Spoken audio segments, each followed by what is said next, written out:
Michael Imhotep. We're broadcasting on 9:10 a.m. the Superstation WFDF here in Detroit, as well as on our Facebook fan page, The African History Network, and our YouTube channel, Michael Imhotep, IMHOTEP. All right, so if you've seen some of my posts, like all this week, I've been posting about the movie The Woman King, which is set in 1823 in Dahomey in West Africa with this modern day Benin. She's one of the producers of the film. Usually I don't go to see movies based upon like historical events, things like that, because none of these movies are 100% historically accurate.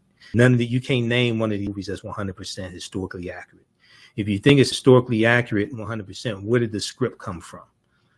Okay, somebody had to write the script. So if you actually understand the movie making process for movies in Hollywood, these are not documentaries. So to attack any of these movies because they're not 100% accurate is just stupid.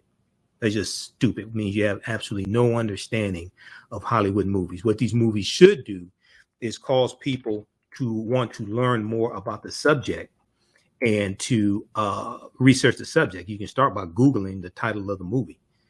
Because if you Google the title of the movie, then a number of articles will come up dealing with the history surrounding what you see in the film. Okay, and this is where historians come in. Okay, so I have a lot of information to share with you on today's show, dealing with some of the history surrounding what we saw in the film and separating fact from fiction. It's a fantastic movie. The crowd's cheering at the end as well. And to be quite honest with you, and I'm going to try hard not to give away like the movie, things like that. Okay. But anytime I can see Africans fighting against European enslavers, I'm there for that movie. Okay. Not too many movies are like that. Okay. Not too many movies are like that. And this is the first box office movie where you have the focus on the African female warriors of Dahomey, the Ogoji, also called the Ahozi. I've talked about them before in my lectures dealing with the film Black Panther. Okay, because the Dora Milaje that we see in the film Black Panther, those African female guards, those African female warriors that we see in the film Black Panther, the Dora Milaje are based upon the Ogoji, the African female warriors that we see in the film. Okay, so we're going to talk about the film The Woman King and separate some fact from fiction. I'll give you some additional resources on that also. And then I want to talk about there's a good segment from Democracy Now! Dealing with Jamaica, Antigua, and Barbuda may cut ties to British Monarch, and they call for reparations for slavery. So there's a continued call to deal with the legacy of slavery and colonialism that Great Britain has participated in. And this fallout has come after the death of Queen Elizabeth II on September 8th. Okay, and more calls continue for this, and we're seeing more stories being written about this as well. All right, so there was a really good segment on Democracy Now! A really good segment from Democracy Now! That dealt with this, so we want to talk about that also. Okay, I was on Roland Martin Unfiltered on Thursday instead of Friday. They called me on Thursday, asked me if I could come on Thursday. So I was on Thursday instead of Friday. So if you're looking for me on Friday, go back and watch Thursday's show. Okay, and there was a segment that we did dealing with the $105 million that's coming to Detroit to tear out I-375 freeway, okay, and to make it a boulevard. right?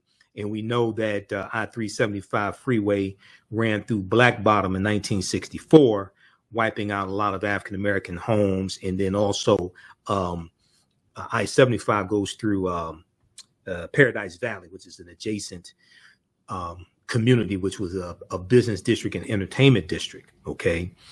So this is all part of the $1.2 trillion infrastructure bill.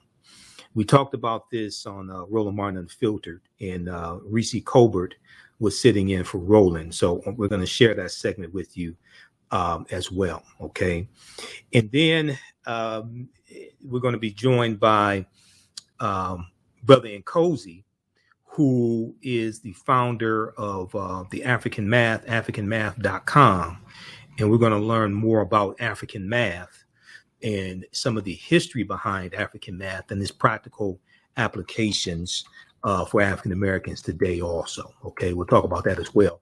And we heard about Governor Ron DeSantis and Governor Greg Abbott, Ron DeSantis of Florida and Greg Abbott of Texas. We heard about them sending groups of migrants up to Washington, D.C., up to Martha's Vineyard, up to different cities up north, okay? And this is cruel and inhumane. They're lying to these people, telling them that jobs are waiting for you in a home and all different types of things like this are waiting for you, right? Well, there was a segment from MSNBC this week that dealt with reverse freedom rides. And this took place in 1962. There's been some articles written about this as well. Reverse freedom rides, where you had white supremacists who would bus African Americans and like civil rights activists, things like this. They would bus them up north and tell them that a job is waiting for you and a better way of life, etc. And that wasn't waiting for them. You know, the NAACP had to help out, things like this. This is cruel and inhumane. This is what these white supremacists are doing now.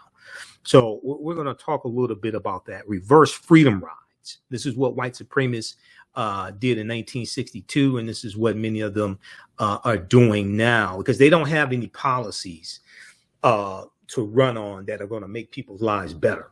So they are trying to win votes by inflicting cruelty on people, and this ties into the fear of the browning of America as well. So we'll talk about that as well. Okay. Now, on the African History Network show, we focus on educating, empowering, and inspiring people of African descent throughout the diaspora and around the world.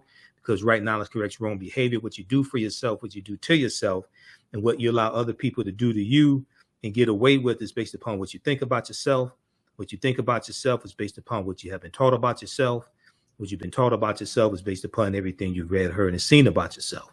So when you control the radius of a man or woman's thoughts, you control the circumference of his or her actions, because the mind can't do or teach what it doesn't know.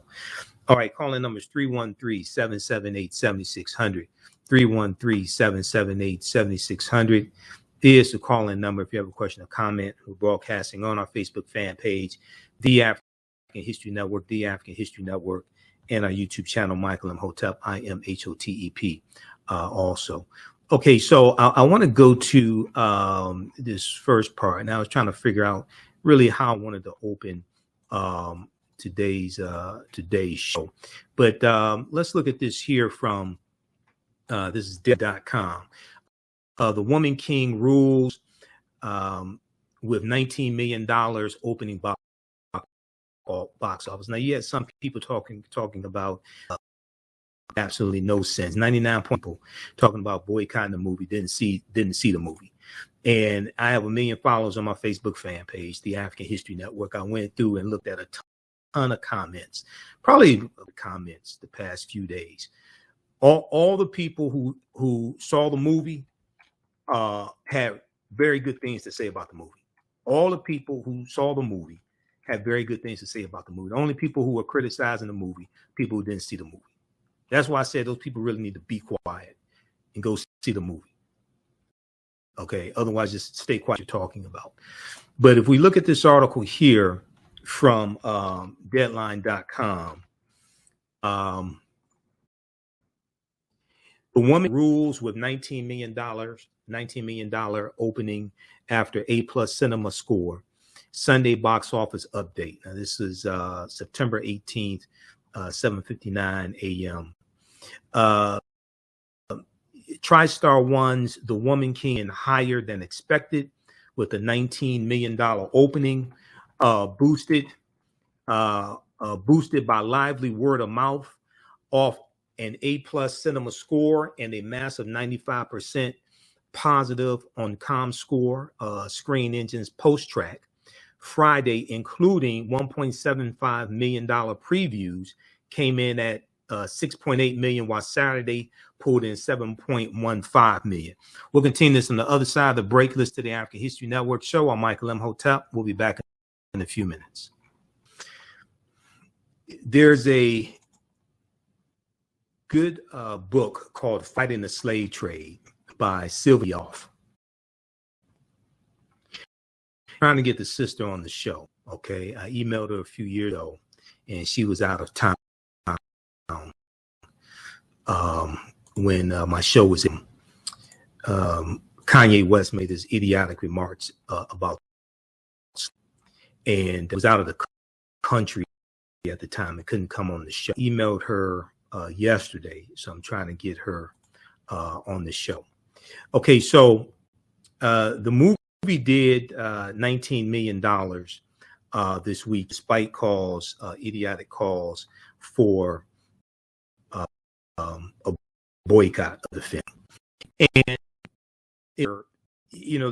there's a lot of talk in the media about the involvement of Dahomey in the transatlantic slave trade, as well as, now they don't talk, because in the movie it shows them fighting against the Oyo Empire. The Oyo Empire is in modern day Nigeria, as well as fighting Portuguese colonizers. And we know later in the 1890s they're going to fight against the French, the Dahomey Wars, because they're going to be colonized by the French as well. Okay, so look here, just to try to set a tone.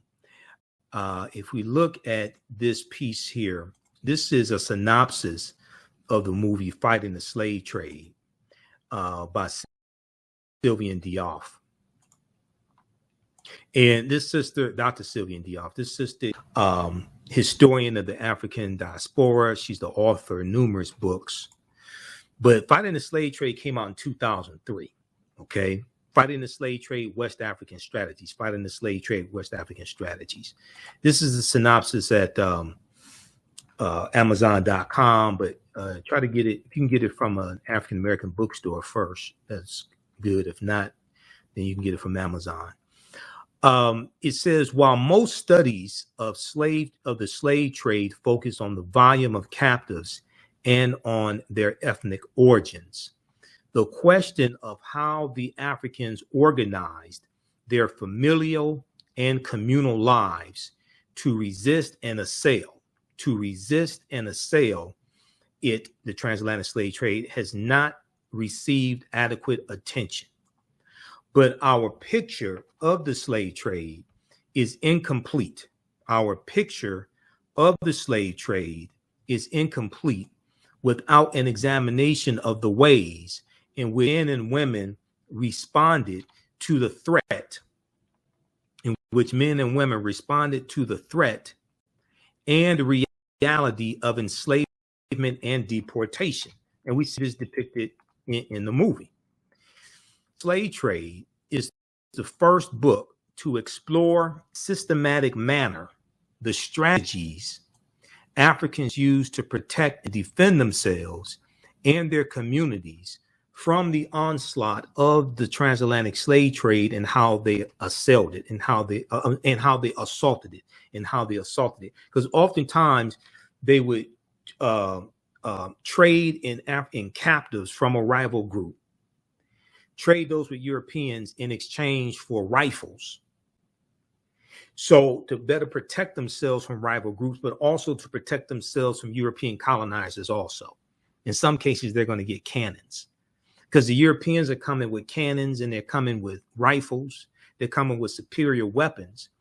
And many of these European colonizers are making ultimatums to these different African groups, these African ethnic groups. Either you provide us with captives or we're going to take you and your people. This is something that fighting the slave trade lays out. And if you study African history, you'll see this laid out. It challenges widely held myths of African passivity and general complicity in the trade, and shows that resistance to enslavement and to involvement in the slave trade was much more pervasive than has been acknowledged by the orthodox interpretation of historical literature. Okay, it challenges widely held myths of African passivity and general complicity in the trade, and shows that resistance to enslavement and to involvement in the slave trade was much more pervasive than has been acknowledged by the orthodox interpretation of historical literature. Focused on West Africa, where the Oyo Empire was and Dahomey was, focused on West Africa, the essays collected here examine in detail the defensive, protective, and offensive strategies of individuals, families, communities, and states. In chapters discussing the manipulation of the environment, resettlement, the redemption of captives, as we see displayed in the movie The Woman King, the redemption of captives, the transformation of social relations, political centralization, marriage, as well, violent assaults on ships and entrepots, shipboard revolts like Amistad, 1839 Amistad slave ship rebellion, and controlled, this is extremely important, and controlled participation in the slave trade as a way to procure the means to attack it, like getting weapons from Europeans to be able to fight back as well. And you had to, and when you go study this history, they have to defend themselves from other African ethnic groups many times, as well as European enslavers. Fighting the slave trade presents a much more complete picture of the West African slave trade than has previously been available. So this book came out in 2003. There may be other books that you like better that go deep into this history. I'm working to get the author on the show so we can get deeper into this history as well. I had a conversation with one of my teachers, Professor Kaba Hiawatha Kamene, today as well. We had a really good conversation. I was driving back from the movie, okay, and we're gonna try to get him on the show in the next couple of weeks as well to deal with some, like maybe some history surrounding this. He hasn't seen the movie, but maybe dealing with some history surrounding this topic also. Okay, now if we look here at this is what I want to do. Okay, we're coming up on a break. I want to go to this clip here. Viola Davis was on Good Morning America. We're going to clip one, Giovanni. Viola Davis was on Good Morning America, September 13th, 2022, talking about the movie The Woman King and some of the history surrounding it. No, the movie's not 100% historically accurate. No movie is 100% historically accurate, period. You can't name one. Okay. All right. We'll do this on the other side of the break. The African History Network show. I'm Michael Imhotep. We'll be back in a few minutes. Hello, African History Network family. You've put it off for way too long. Now it's time to act for your family, your future, and the next generation. Get life insurance for that peace of mind and security for you and your loved ones. Build your financial foundations starting today. Your independent agent at Fortified Trust Life Brokers, with over a dozen strong A-rated life insurance companies to offer you the life protection you need when it comes to final expense, term life, whole life, mortgage protection, annuities, and more. They're currently licensed in Alabama, Georgia, and South Carolina. Don't let a pre-existing health condition hinder you from getting life insurance. You can get the affordable coverage you need today. Life insurance is only the beginning. Email them at Fortified Trust Life for a free fact sheet explaining the 5 basic building blocks for a strong financial foundation. It's their gift to you to help you fortify your future. Email them at fortifytl828@yahoo.com or call them at 706-339-5096 and leave a message. Fortify your future today.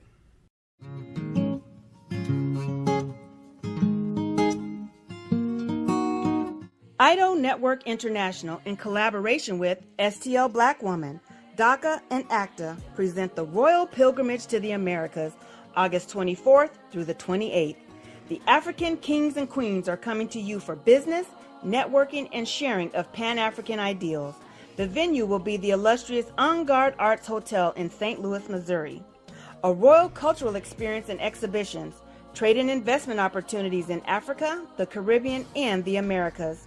A Royal Pan-African Summit hosting keynote speakers and a red carpet banquet. Come and witness an African royal coronation ceremony.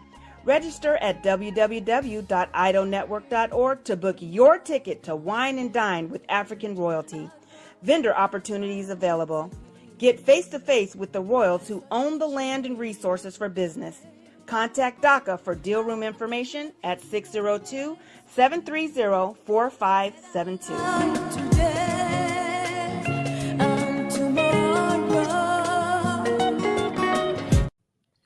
Welcome back to the African History Network show right here on 910 AM, the Superstation, the Future Radio. I'm your host, Brother Michael Imhotep.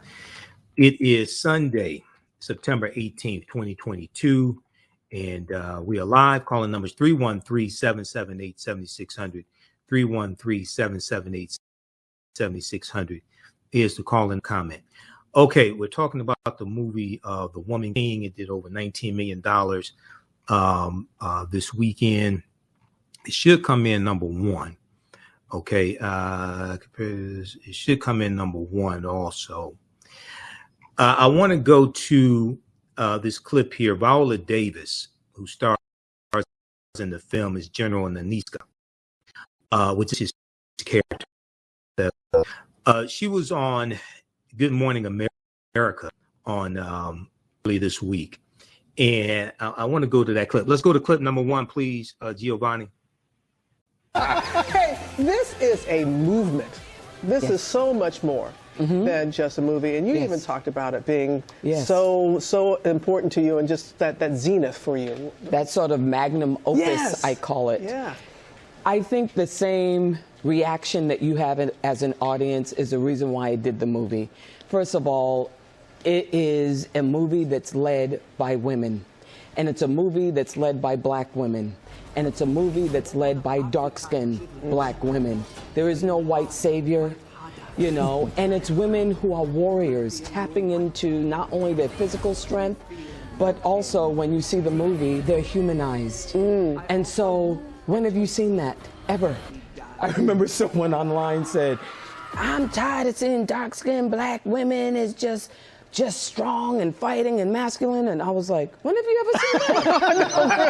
No, really. Yeah. We do now. We do now. And what a cast you've put together to tell this story. Absolutely. Tuso Bedu, Lashana Lynch, Sheila Etim, you know, Adrienne Warren, who was in Tina Turner, you know, as well as Sia, Shioma, Jamie Lawson, women who are beyond brilliant, but also, I mean, women who are playing roles of Agoji warriors that literally, it could have been an action film. But when they walked in, you see people, you see humans, and I think that's what shifts. You bring out the best in people because the critics are saying this cast, everyone in every single role, the best. Yes, absolutely. And, you know, here's the thing, you know, as a woman, you're taught that being a girl and being feminine is not about tapping into your physical strength. It's about being demure, speaking in a high voice, being polite all the time. Whereas the challenge of, the reason why I loved it so much is my body served me. And it was, I had to do 5 hours of weightlifting and martial arts every day. Was that all new for you? But you did have to do martial arts, you did weightlifting, you did sprinting, you did weapons training, but you had to take a DNA test. DNA test, which I didn't want to see. I didn't want to see I'm lactose intolerant, I have a high rate of injury, I said I can't eat sugar. I mean, and I had to keep telling Gina, Prince Bythewood, great director. I had to keep calling her and say, Gina, listen to me now. You know I'm 56. You know if I get on that treadmill at 9.4, I lose oxygen. If I'm at 9.4, I could die of a heart attack, Gina. These girls are 30 years old. Gina, you got to do something else. You got to do something else, Gina. You're going to have a dead warrior here.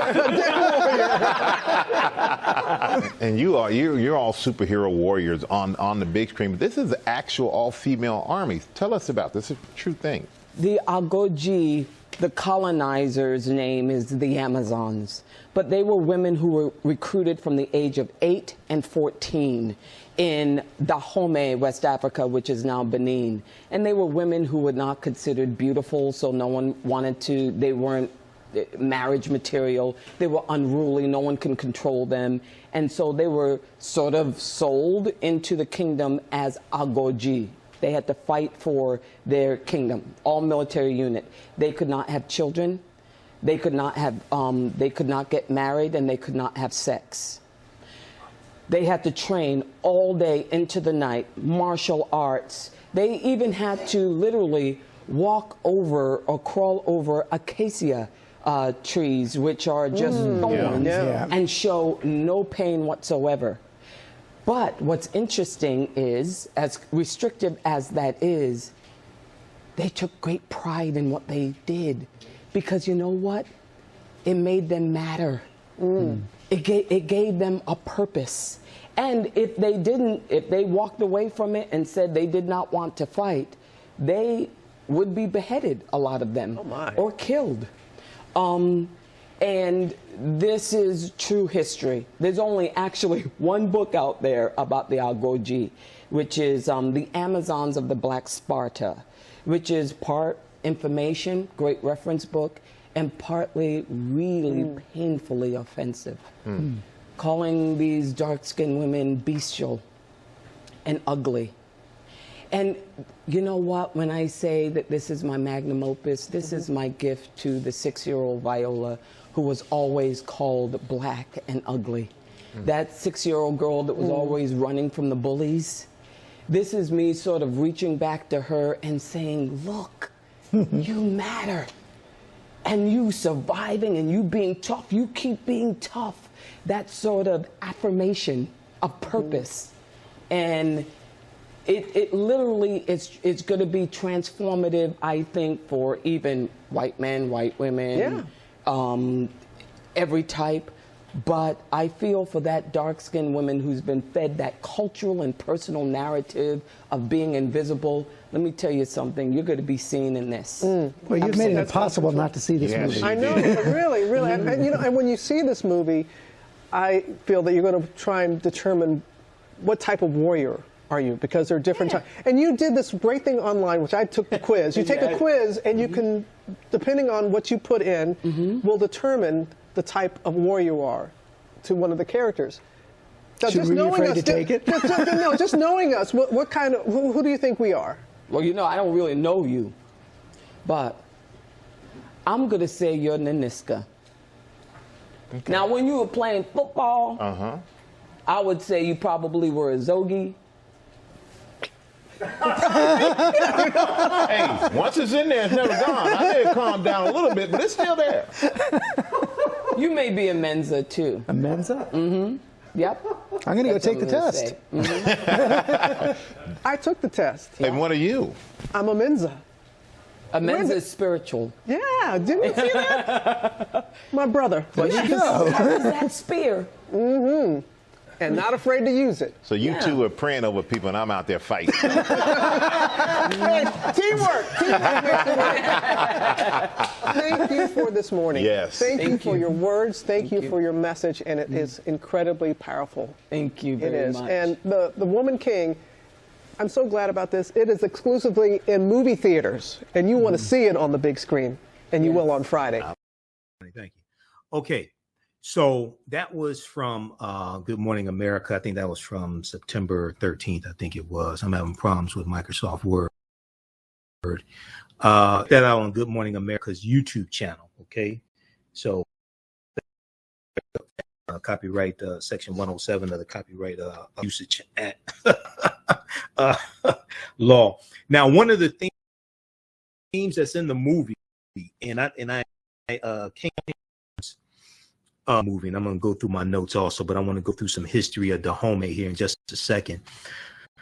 One of the themes in the movie that we see is African spirituality, and we see like Ogun referred to, that is a Orisha from the Yoruba, from Ifa.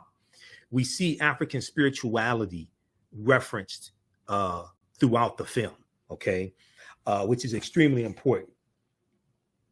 So when she talked about spirituality, we see this referenced in the film. Okay, now if we look here at a quick synopsis of the movie. Now this is at the website, thewomanking.movie, thewomanking.movie. Those watching on Facebook and YouTube, let me know if I'm coming through all right. I have to get Microsoft Word is giving me problems. I don't know what's wrong. I got to get rid of this laptop. This is the one that went down on me after like a year, and I had to send it in to Dell. Luckily, I had the 4-year. I bought the 4-year extended warranty on this thing. Otherwise, I would have been in trouble. If we look here at the website, thewomanking.movie, this is the official website for it. The Woman King is the remarkable story of the Agoji, the all-female unit of warriors who protected the African kingdom of Dahomey in the 1800s with skills and a fierceness unlike anything the world has ever seen. Inspired by true events, the Woman King follows the emotionally epic journey of General Naniska, played by Oscar winner Viola Davis. Now, General Naniska did not historically exist. There was a Agoji named Naniska. The whole concept of General Naniska and probably her thoughts and things like that, there's probably a composite character, which we'll talk about. Composite characters happen oftentimes in films when you have a fictitious character that's created. As she trains the next generation, the Woman King follows the emotionally epic journey of General Naniska as she trains the next generation of recruits and readies them for battle against an enemy determined to destroy their way of life. Some things are worth fighting for. It's directed by Gina Prince Bythewood, who is African American. I know she's light-skinned, but she is African-American. She directed Love and Basketball. Story by Maria Bello and Dana Stevens. They're two white women. And produced by Kathy Schulman. Viola Davis, Julius Tenen, and Maria Bello. Okay. And the movie stars. Okay. We'll come back to can I say your name on the air? We'll come back to you. She sent me another question. Okay. We'll come back to you in just a second here. Just give me a minute. I want to go back to this article. Okay, now, in short, yes. Okay, so the question was, is The Woman King based on a true story? In short, yes, but with extensive dramatic license. I agree with that. Okay, though the broad strokes of the film are historically accurate, the majority of its characters are fictional, including Viola Davis, Naniska, and Thusu Bedu's Nawi. Now, Nawi, it was a real warrior. I've read a ton of information on this. Nawi was a real warrior, but there's no evidence that the character of Nawi was based upon the real Nawi Nawi, who was an Ogoji warrior. Okay. And Nawi, she lives into the mid to late 20, I think it's about 1979. The real Nawi lives to about 1979 or so. Okay. Naniska and Nawi share names with documented members of the Ogoji, but are not exact mirrors of these women. King Gezo was a real king, okay, and he was involved in the slave trade, things like this. But at the same time, the Dahomey has to pay tribute to the Oyo Empire, which was made up of Yoruba, which is in modern day Nigeria, and we see this depicted in the film also. Okay. You have multiple things happening at the same time. They're fighting other African nations, other African ethnic groups, and fighting against Europeans. King Gezo, played by John Boyega, is the exception, according to Lynn Ellsworth Larson, an architectural historian who studies gender dynamics in Dahomey. Gezo reigned 1818 to 1859, and his son Gleli reigned 1858 to 1889, presided over what's seen as the golden age of Dahomeyan history, ushering in an era of economic prosperity and political strength. Okay, so here's a picture here. John Boyega did a good job. At the end of the movie, now King Gezo probably didn't say this, but one of the things that movies do, they don't just deal with history, but they also relate to today and inspire you to today. And one of the things that he said toward the end of the movie, he probably didn't say this in real life, is that African people have to unite and stop fighting against one another. I totally agree with that. He probably didn't say it in real life, but that doesn't mean they shouldn't say it in the movie, because that inspires you and causes you to think today. We'll continue this on the other side of the break. Listen to the African History Network show. I'm Michael Imhotep. We'll be back in a few minutes. Repaired Nations' 4th Annual Black Cooperative Solidarity Conference 2022 is taking place Saturday, October 8th, 2022.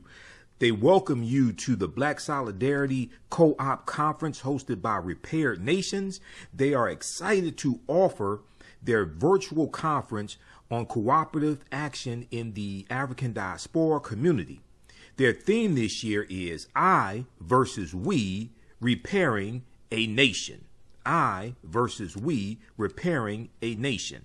Working toward that goal, they've put together a stimulating day of workshops on Saturday, October 8th, 2022, taking place 10 a.m. to 4 p.m. Pacific Standard Time. They're offering virtual classes around building cooperatives, funding resources, land sovereignty, and travel around the African diaspora.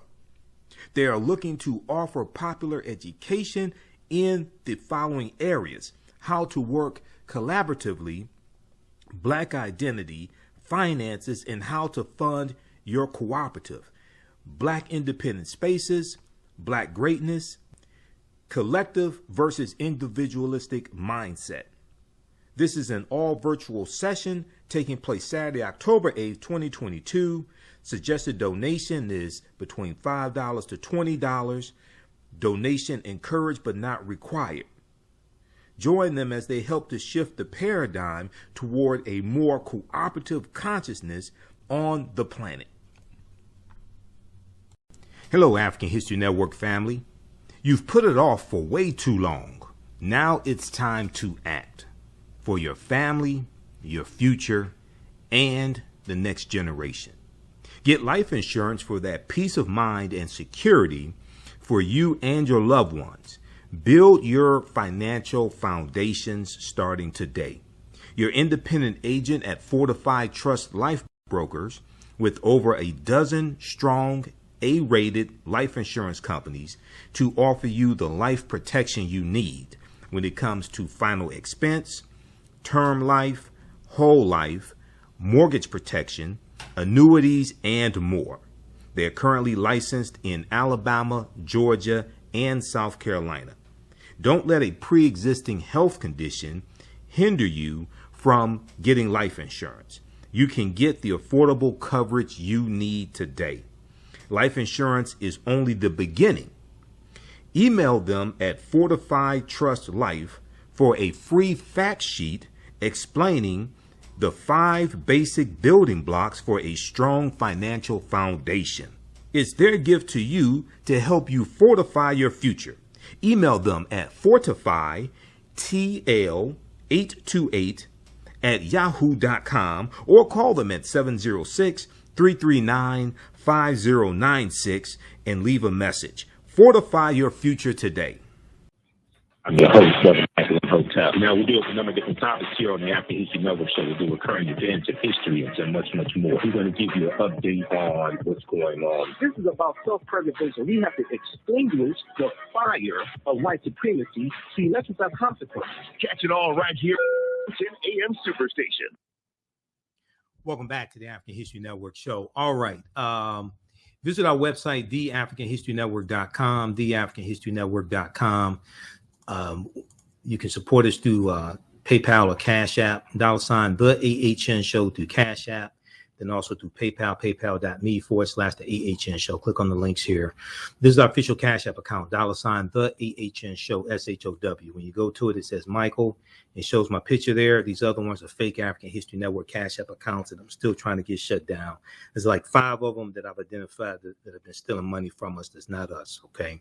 So when you go to ours, it'll say Michael and show my picture there, and we have the link here, which would take you to it. Have our barcode or scan code there. And then register for the online classes I teach on Saturdays and Sundays. Thursdays, Tuesdays and Thursdays, but this new class, we've been doing it on Saturdays time being. Ancient Kemet, the Moors, and the Ma'afa, understanding the transatlantic slave trade, what they didn't teach you in school. We go deep into this history. We do thousands of years of history and what leads up to the transatlantic slave trade taking place. We do this Saturdays, 2 p.m. to 4 p.m. Eastern Standard Time. Next class is September 24th. Class number 2 is this past Saturday. As soon as you register, it's archived, and you can watch the class. So we do the sessions live. All the sessions are archived and recorded. You can go back and watch them anytime. And we also have a bundle pack of the classes as well. The second class I teach is from the Civil War to the Civil Rights Movement and Black Power, 1865 to 1968. Okay, I want to go back to this. Then we'll go to our guest, Brother Nkosi from African Math. If we go back to this really good article here from SmithsonianMag.com dealing with the real women warriors of Dahomey. Now, the movie The Woman King opens in 1823 as a war with a successful raid by the Ogoji, who freed captives bound for enslavement from the clutches of the Oyo Empire, a powerful Yoruba state in what is now southwestern Nigeria, because they had to pay tribute to the Oyo Empire, okay? And they would pay tribute oftentimes in captives. Dahomey has long paid tribute to Oyo, but is beginning to assert itself under the leadership of King Gezo and General Naniska. A parallel plot line finds Naniska, who disapproves of the slave trade after experiencing its horrors, personally urging Gezo to end Dahomey's close relationship with Portuguese slave traders and shift to production of palm oils as the kingdom's main export. The real Gezo did, in fact, successfully free Dahomey from its tributary status in 1823 with the Oyo Empire, but the kingdom's involvement in the slave trade does not align as neatly with the historical record. As historian Robin Law notes, Dahomey emerged as a key player in the trafficking of West Africans between the 1680s and early 1700s, selling captives to European traders whose presence and demand fueled the industry, whose presence and demand for Africans fueled the industry, and in turn, the monumental scale of Dahomey's warfare. Though the majority of the individuals taken prisoner by Dahomey were enslaved abroad, a not insignificant number remained in the kingdom, where they served on royal farms, in the army, or at the palace. In truth, King Gezo only agreed to end Dahomey's participation in the slave trade in 1852 after years of pressure by the British government, which had abolished slavery for not wholly altruistic reasons in its own colonies in 1833, 1834. And what happened was, now it's important for people to understand, they didn't, yes, you have British abolitionists, but Britain abolishes the international transatlantic slave trade in 1807, just like the U.S. did as well. Okay, and I teach about this in my online class. If you look here at this article here from, there are numerous articles that deal with this. This is one from Politico.com, and we just talked about this past weekend class. Congress votes to ban slave importation March 2nd, 1807. Okay. This goes with Article 1, Section 9, Clause 1 of the U.S. Constitution. The U.S. Congress abolished the international transatlantic slave trade, which means bringing Africans into the country to enslave them. Now, it was still legal to have slavery within the United States, because this is after the American Revolutionary War, so these are states, not colonies. It's still legal to have it. A lot of the northern states have abolished slavery by now. Some still have to do it, like New York, but Massachusetts and Connecticut and things like this, some have already abolished it. The U.S. is still going to bring Africans in. You're going to have slave traders who still do this. This becomes illegal.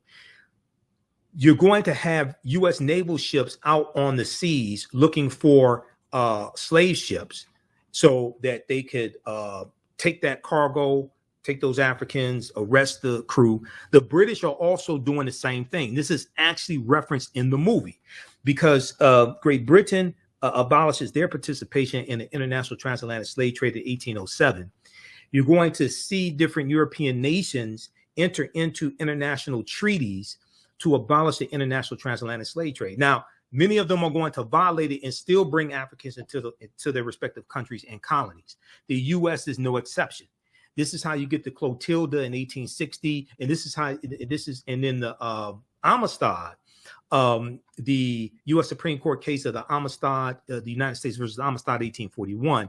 We know that was those were Portuguese slave catchers. Those were Portuguese slavers, but the ship ends up in U.S. waters and it gets captured. This and Joseph St. Q, those other Africans, they go to court, and the case ends up going to the U.S. Supreme Court, and they win their freedom in the U.S. Supreme Court.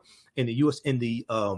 The case is you can read about it at archives.gov, which is the U.S. National Archives, archives.gov. They have some of the original court documents there. The United States Supreme Court ruled that it was illegal for those Africans to be captured, number one, because it violated international law. Number two, they ruled that it was illegal for those Africans to be brought into the country because the international transatlantic slave trade had been abolished in 1807, and that went into effect January 1st, 1808, and they won their freedom in the U.S. Supreme Court. They ended up being sent back to Africa. Now, it was abolitionists. The court didn't award them money to go back to Africa. It was abolitionists who had to raise money to send them back to Sierra Leone. Okay.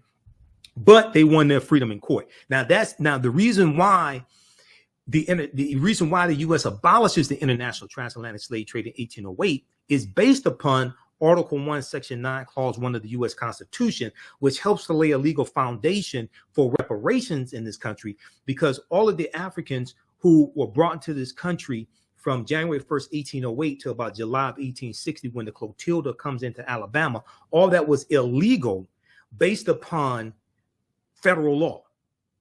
So now you have a legal argument. Just saying that we worked for free for 246 years is not a legal argument, because what law are you citing the slaves were supposed to be paid? Was it a law in a colony? Which colony? Was it a law in a state? Which state? Just because there's one state doesn't mean it applies to the other states. You have different individual state governments. Was it federal law? What federal law are you citing? But understanding law, and that the judicial branch of the federal government interprets law from the legislative branch of the federal government, then if we ever do get reparations, guess what? If it goes to court and it's not on sound legal foundation, guess what? It's going to be struck down like Roe versus Wade. And this is something that the cut the check people, a lot of them are not thinking about, maybe a few of them. That's why we have to understand history and law to make legal arguments for reparations. That's based upon Article 1, Section 9, Clause 1 of the U.S. Constitution. We'll pull that up on the other side of the break because I deal with this in the class as well. Okay, I want to go to, we're coming up on a break here. We're going to continue this after this interview here I'm going to do with Brother Nkosi.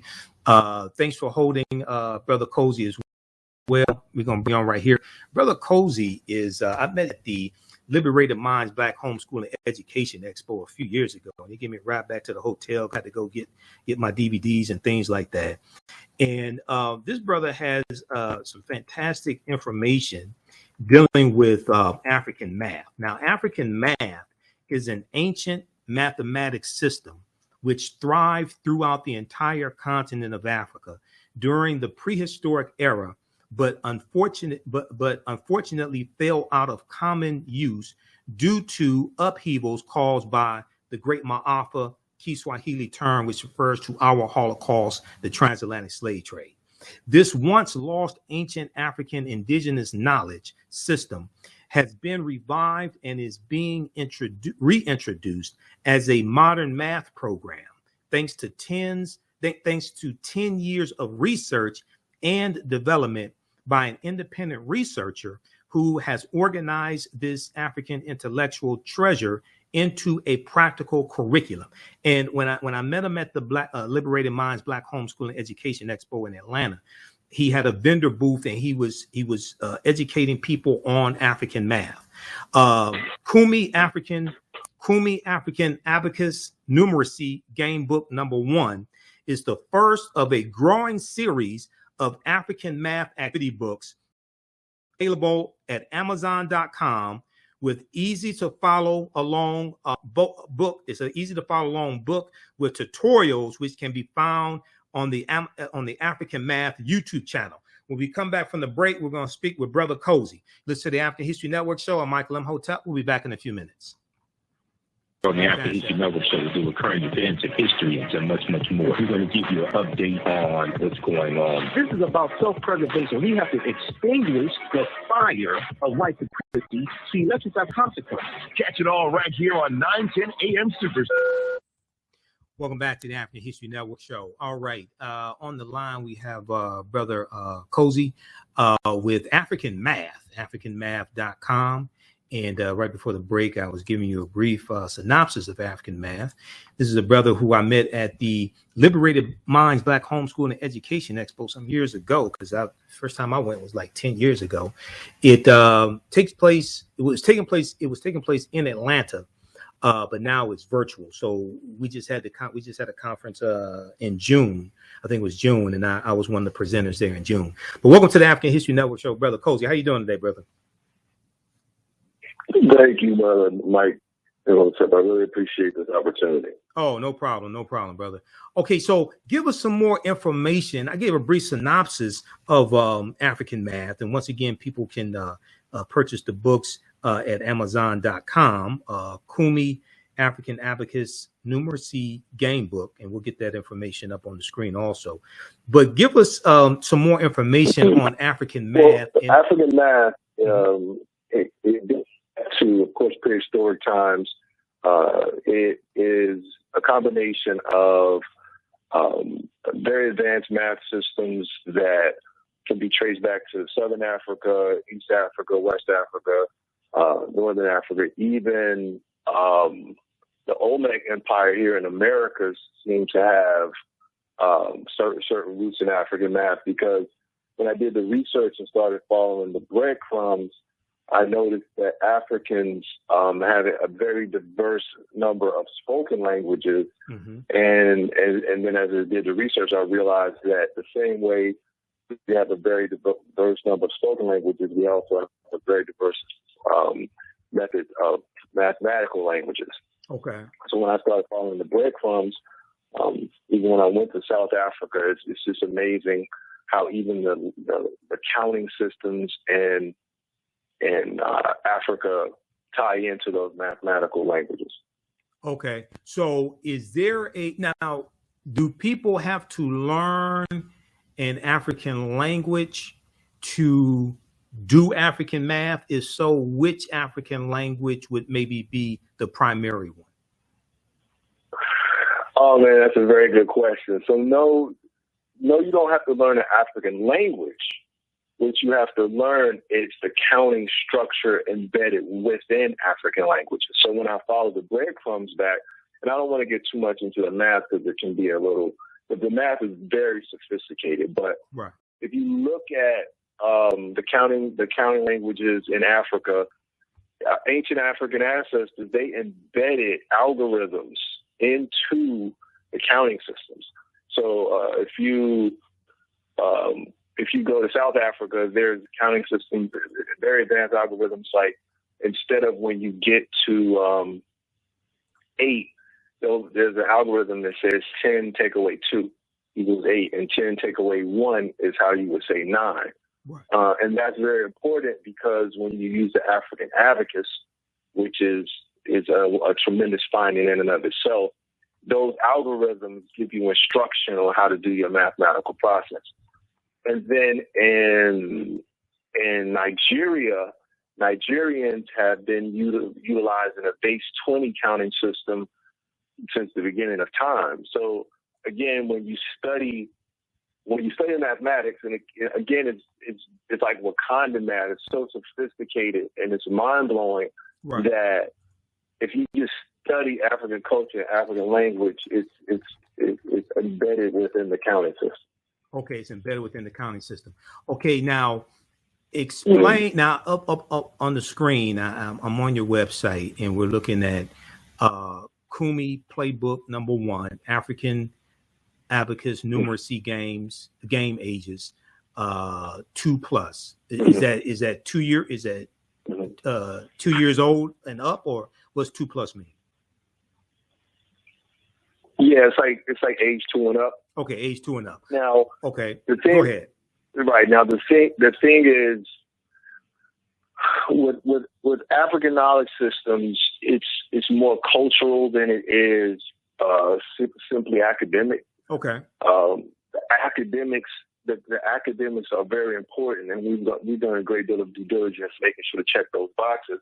Okay. But what we found is that there's a lot lost with the approach to education by not making it integrated generationally as far as in a culture. So if you study African culture and rites of passage ceremonies in every phase of life, every generation is integrated somehow into some facet of life. And there's a large deal of involvement by elders and by parents. And that's just African culture. Okay. So as we started to revive African math, it's important to know that you can learn as early as an infant, actually. But even as 2 years old, you can start absorbing the concepts. Right. But of course, there needs to be some type of other, village involvement, our parents and other people involved. Okay, so explain to people how, ages 2 and up. Okay, so explain to people how they would, how their children would learning African math. How would they actually use African math? Why should their children learn African math? Okay, so the most important thing, of course, there's the cultural component, but outside the cultural component, African math is very pragmatic and it's applicable. The way you would use African math is you start with what we call counting toys. You start with simple games. You start with simple counters and objects that ultimately will lead the learner into numeracy concepts that they could then take into the African abacus. So African abacus is an incredible numeracy tool that predates the abacus that we more recognize today, that comes from China and other parts of Asia. The African abacus is it's the Mancala board, or it's the Senate board in ancient Kemet. Okay. And people mistakenly, Westerners have mistakenly assumed that it's a board game, but it's actually an ancient manual computation device. So you want to play games with the learners and get them familiar with quantity recognition and symbols that represent those quantities. Right. And then that leads them, once they develop that conceptual understanding, that leads them into the African avenues. Okay, so basically they taught math in ancient times in African societies. They basically taught math through games, like to children. Oh yeah, 100%. So now that's 100%. So that's like academic games, like in elementary schools. They'll have academic games, which I'm not saying it's the same thing, but it's kind of like the concept.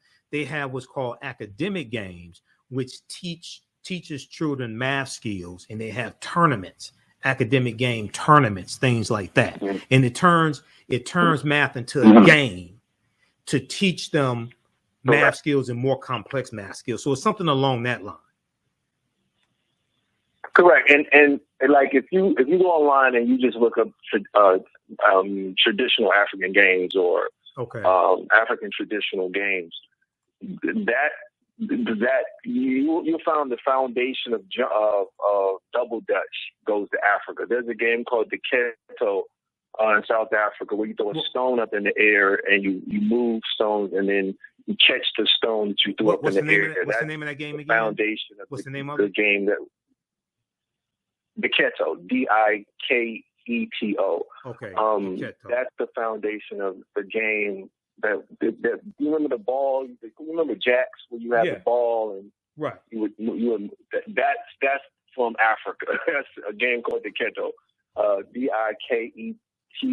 That's commonly played in South Africa. And then that game again gives you incredible hand-eye coordination, but it also gives you the complements of whatever numeracy system you're building.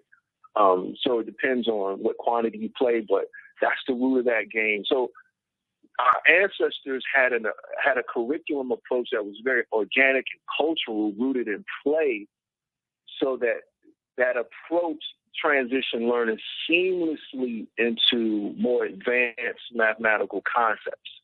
So if you go look at our video on our YouTube channel on African Abacus, you can get a little insight onto how things that were perceived solely as games are actually very advanced and sophisticated numeracy devices that you learn culturally. So the classroom concept of learning, which grew out of the West, grew from an environment of a classroom environment because Africans had already built the learning institutions that they came to be a part of.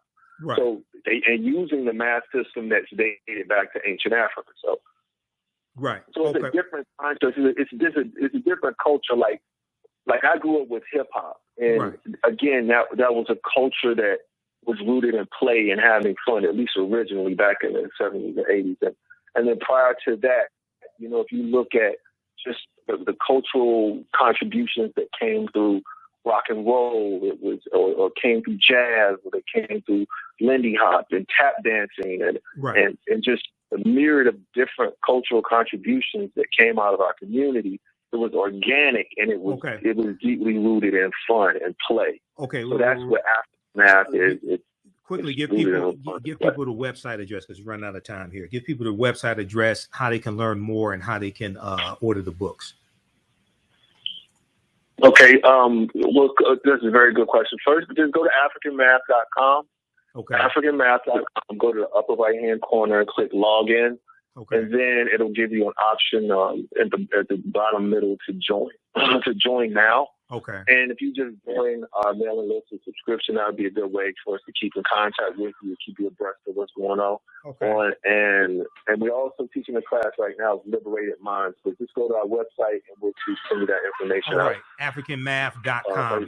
When you join. Yeah. And then also click on books because you can order the books there at the top of the page. All right, Brother Cozy, we're going to have you back. Thanks for coming on tonight, man. Take care, brother. Okay. All right. Peace. Thank you, Mike. All right. Peace. All right, everybody, we'll be back in a few minutes. Listen to the African History Network show. We're going to continue our discussion dealing with the movie The Woman King, and we're going to answer some of your questions. We'll be back in a few minutes. Stand by. Repair Nation's 4th Annual Black Cooperative Solidarity Conference 2022 is taking place Saturday, October 8th, 2022. They welcome you to the Black Solidarity Co-op Conference hosted by Repair Nations. They are excited to offer their virtual conference on cooperative action in the African diaspora community. Their theme this year is I versus We, Repairing a Nation. I versus We, Repairing a Nation. Working toward that goal, they've put together a stimulating day of workshops on Saturday, October 8th, 2022, taking place 10 a.m. to 4 p.m. Pacific Standard Time. They're offering virtual classes around building cooperatives, funding resources, land sovereignty, and travel around the African diaspora. They are looking to offer popular education in the following areas: how to work collaboratively, Black identity, finances, and how to fund your cooperative, Black independent spaces, Black greatness, collective versus individualistic mindset. This is an all virtual session taking place Saturday, October 8th, 2022. Suggested donation is between $5 to $20. Donation encouraged but not required. Join them as they help to shift the paradigm toward a more cooperative consciousness on the planet. Welcome back to the History Network show. All right. Right before the break, before the interview I just did, we were talking about the movie The Woman King. I was looking up some information here, Article 1, Section 9, Clause 1 of the U.S. Constitution. So you can look at this at congress.gov, okay? This is what abolished the U.S. participation in the international transatlantic slave trade. Let me flip over to this also.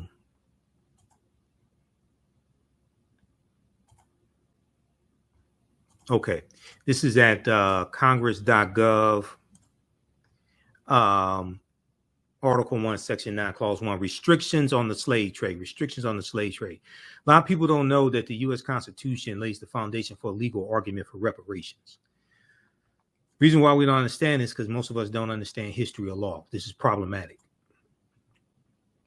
The migration or importation of such persons as any of the states now existing shall think proper to admit shall not be prohibited by Congress prior to the year 1808. That's 1808, 1808. But a tax or duty may be imposed on such importation not exceeding $10 for each person. Okay, so for all the Africans that came into this country up until that time, 1808, a tax was paid on them also, not exceeding $10 for each person as well.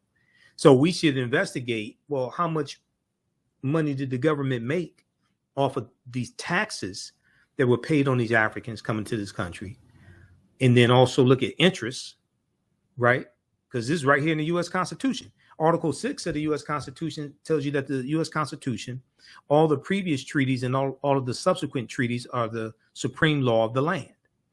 This sanction for the importation of slaves by the states for 20 years after the adoption of the Constitution, when considered with the section requiring escaped slaves to be returned to their masters, as Article 4, Section 2 of the U.S. Constitution. That's the Article 4, Section 2 laid the foundation for the Fugitive Slave Acts of 1793 and 1850. Return to their masters was held by Chief Justice Taney and Scott versus Sanford, 1857. Dred Scott versus Sandford, not S-A-N-F-O-R-D, not Fred Sanford, Sandford, to show conclusively that such persons and their descendants were not embraced with the term citizen and as used in the Constitution. Today, this ruling is interesting only as historical curiosity. Okay, so check this out here. Okay, that deals with the U.S. Constitution. Okay, now let's go to this. Now, I got another question here, a text message, another question.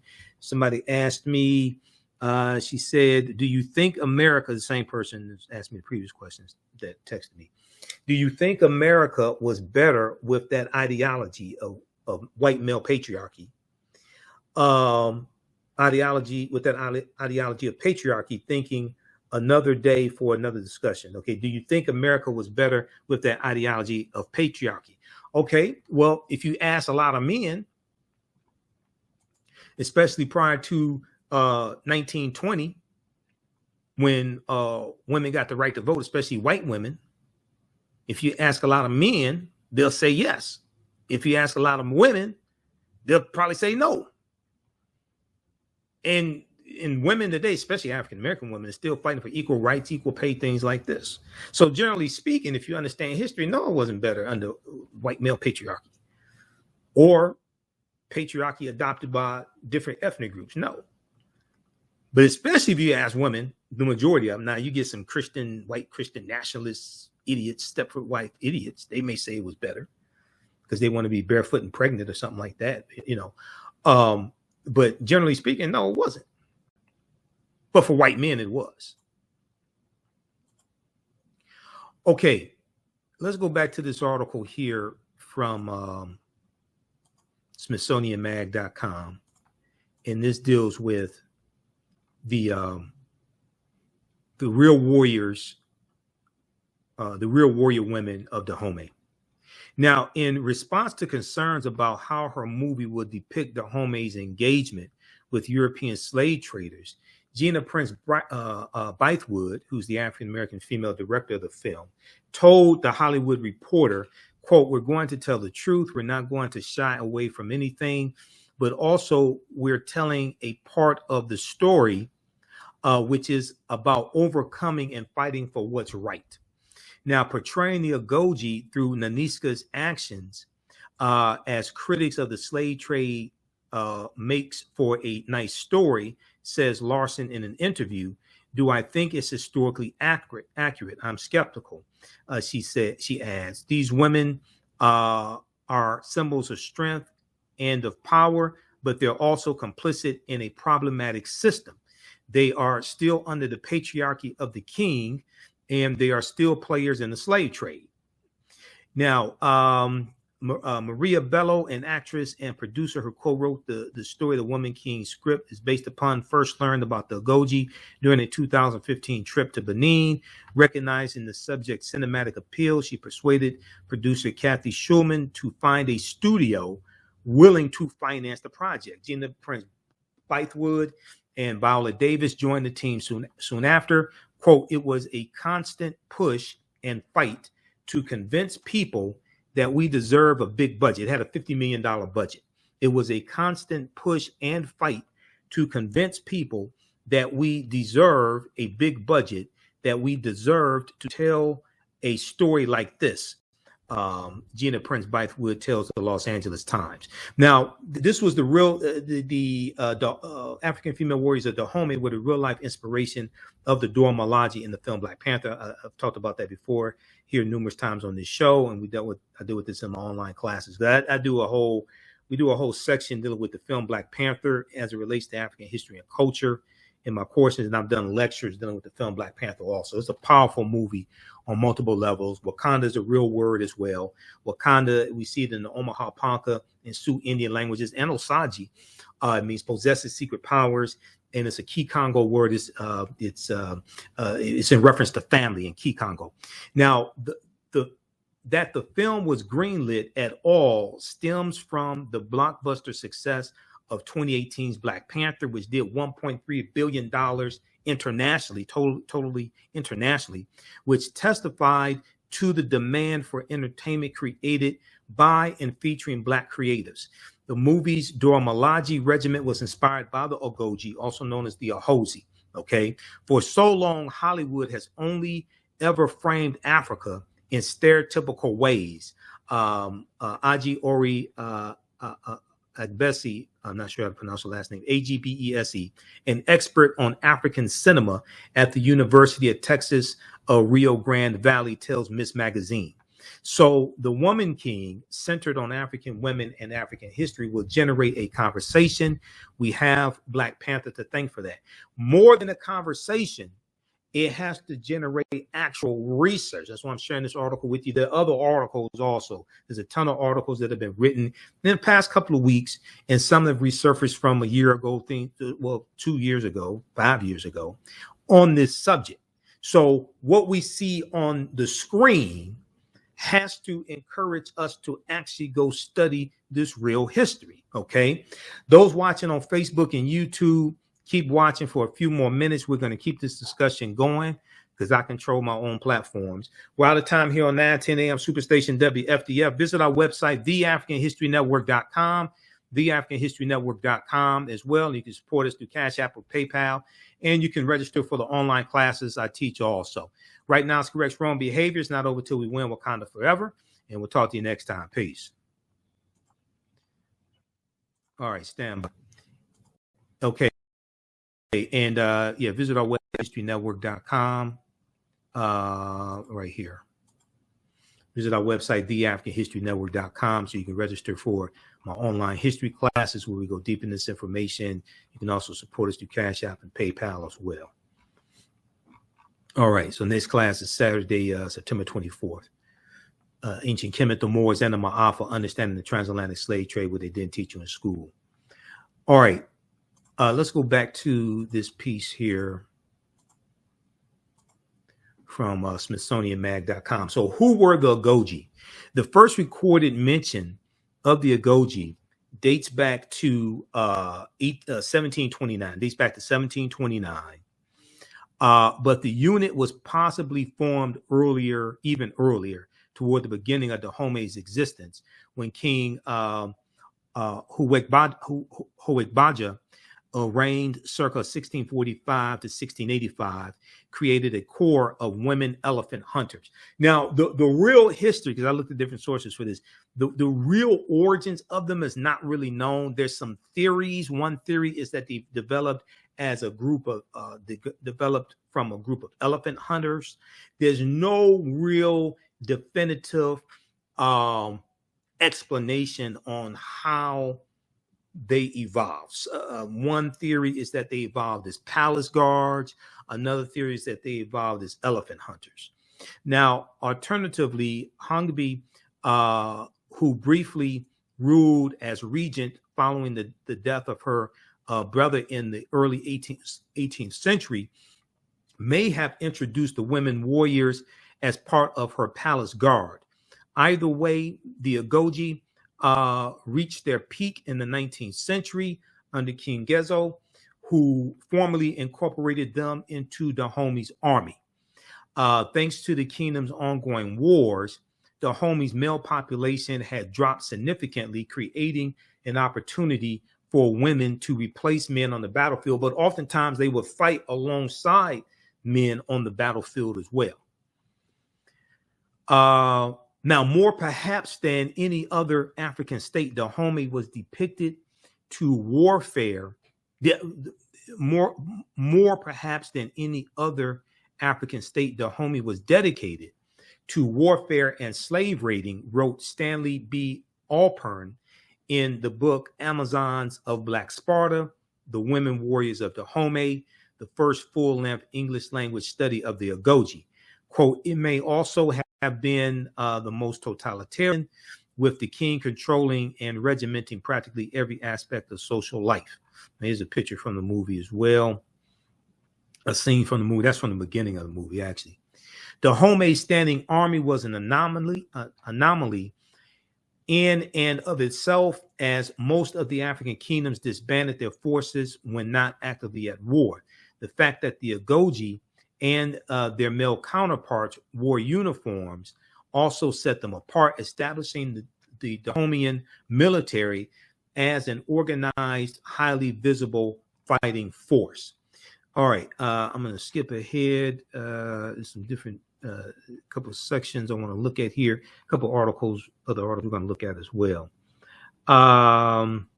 Okay, intensive training.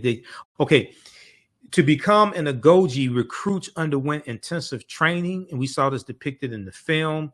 They had to develop a tolerance for pain. They had to run over acacia thorns and through acacia thorns, all different types of things like this, and show no pain, including exercises designed to harden them to bloodshed. In 1889, the French naval officer John Bayol, Bayol, witnessed Naniska, who likely inspired the name of Viola Davis' character in The Woman King. Naniska, in reality, she was a Goji, but she was a teenager, quote, who had not yet killed anyone when French naval officer John Bayol witnessed her, okay? And who had not killed anyone. He witnessed her easily pass a test of wills. Walking up to a condemned prisoner, she reportedly swung her sword 3 times with both hands, then calmly cut the last flesh that attached the head to the trunk. She then squeezed the blood off her weapon and swallowed it. So you'll see in some African cultures, but some European cultures as well, on the battlefield, in battle, you will see warriors drink some of the blood of those who they killed, because it was thought that you would take on some of their strength, some of their power. Okay, so you would see this is not exclusive to the Agoji. You would see this in different periods of times, different warriors. Another common form of training involved mock assaults that found recruits scrambling across towering walls of acacia thorns. We see this depicted in the film. In the words of a British traveler who examined the barriers, quote, "I could not persuade myself that any human being without boots or shoes would under any circumstances attempt to pass over so dangerous a collection of the most efficiently armed plants I had ever seen." Okay, so we see this depicted in the film as well. Now, the Agoji's division consisted of 5 branches: blunderbuss or artillery women, elephant hunters, musketeers, razor women, and archers. Surprising the enemy was of the utmost importance. Warriors snuck up on villages at or before dawn, taking captives and decapitating those who resisted. Though European accounts of the Agoji vary widely, what is indisputable is their constantly outstanding performance in combat, wrote Alpern in Amazons of Black Sparta.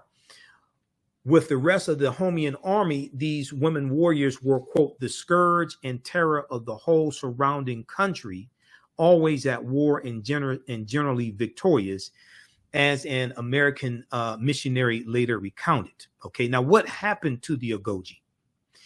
Dahomey's military dominance started to wane in the second half of the 19th century, so the second half of the 1800s, when its army repeatedly failed to capture Abeokuta, a well-fortified Egba capital in what is now southwest Nigeria. An 1851 battle with the Egba, who settled in the region following the decline of the Oyo Empire, and you see them fighting the Oyo Empire in the movie, and this is historically because they had to pay tributes to the Oyo Empire, which was a Yoruba empire, which is in modern-day Nigeria today. Following the decline of the Oyo Empire resulted in the deaths of up to 2,000 Agoji. In 1864, King Glele, the son of Gezo, who succeeds Gezo, a few years earlier, sought to avenge his father's defeat at Abeokuta, but was forced to retreat after just an hour and a half of fighting. Dahomeyan forces continued to target Egba villages until the early 1890s, when war with the French threatened the kingdom's very existence. So these are the Franco-Dahomeyan Wars in the 1890s. Now, Dahomey's encounters with European colonizers had historically revolved mainly around the slave trade and religious missions. As the scramble for Africa ramped up, however, and we were going to see this escalate after the Berlin Conference of 1884 and 1885, where those 14 European nations carve up Africa into colonies. As the scramble for Africa ramped up, however, tensions between Dahomey and France escalated. In 1863, the French declared the neighboring kingdom of Porto Novo a colonial protectorate, angering King Glele of Dahomey, who considered Porto Novo a vassal of Dahomey. Glele also clashed with the French over the port of Cotonou. I'm not sure how to pronounce that. Cotonou. Here is a drawing of Bahazin in 1885. Now this is a sketch of sketch drawing, British illustration of French and Dahomeyan forces fighting in 1893. Okay, this is during the Franco-Dahomeyan Wars. Now, as Larson articulates, the existence and dominance of Dahomey's women warriors upset the French's understanding of gender roles, and what women were supposed to do in a civilized society. The women's flaunting of ferocity, physical power, and fearlessness was manipulated or corrupted as Europeans started to interpret it in their own context of what they felt society should be. So you have Europeans superimposing on these African cultures what they think society should be, what they think civilization should be like. And in various African cultures where women had more freedom, then these Europeans look down upon that, because once again, they're coming with white male patriarchy. And you're also going to see this conflict dealing with some groups of Muslims, not all Muslims, but some groups of Muslims, especially Arabicized Muslims. So this is going to play a role when El Mansur of Morocco invades Songhai in 1591. Okay, Songhai Empire in 1591, and you have disputes over the role of African women in Islam. And generally speaking, there are exceptions. Generally speaking, Islam in East Africa tended to look different, generally speaking, than Islam in West Africa, because Islam in East Africa, like you go back to the times of the 1300s, 1400s, 1200s, 1100s, things like this. Islam in East Africa was largely spread by Arabs. So African culture, generally speaking, was not allowed to be freely incorporated into that Arabicized Islam. But generally speaking, Islam in West Africa was more so spread by Islamicized Africans.